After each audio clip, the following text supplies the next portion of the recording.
రాష్ట్ర వ్యాప్తంగా ఉన్న గ్రామవార్డు సచివాలయ ఉద్యోగులందరికీ కూడా ఈఆర్పీఎఫ్ జేఏసీ నుంచి దీపావళి శుభాకాంక్షలు. అందరికీ నమస్కారం.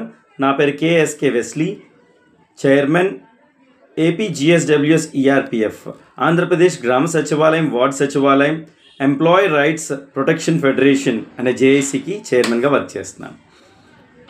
గత వీడియోలో నేను మాట్లాడినట్లుగా ఆంధ్రప్రదేశ్ ప్రభుత్వం వారు జీఎస్డబ్ల్యూఎస్ డిపార్ట్మెంట్ తరపున గ్రామ వార్డు సచివాలయం ఉద్యోగులందరికీ జనరల్ జాబ్ చార్ట్ అని జీవో నెంబర్ 11 ద్వారా రిలీజ్ చేస్తూ ఉన్న ఆ యొక్క జీవోని ఈఆర్పీఎఫ్ జేఏసీ వ్యతిరేకిస్తుంది, ఖండిస్తుంది. అందులో భాగంగానే ఈ వారము హైకోర్టులో దాన్ని ఛాలెంజ్ చేస్తూ ఈఆర్పీఎఫ్ జేఏసీ పిటిషన్ దాఖలు చేయబోతుంది. ఈ యొక్క గుడ్ న్యూస్ని మీ ముందుకు తీసుకురావడానికి నేను ఎంతో సంతోషిస్తున్నాను. అలాగే ఈ యొక్క పోరాటంలో, ఈ యొక్క అంశంలో ఆంధ్రప్రదేశ్ గ్రామ వార్డు సచివాలయ ఉద్యోగులందరూ కూడా ఈఆర్పీఎఫ్ జేఏసీకి మద్దతుగా నిలబడాలని కోరుకుంటున్నాను. ఇట్లు కేఎస్కే వెస్లీ, చైర్మన్ ఈఆర్పీఎఫ్ జేఏసీ.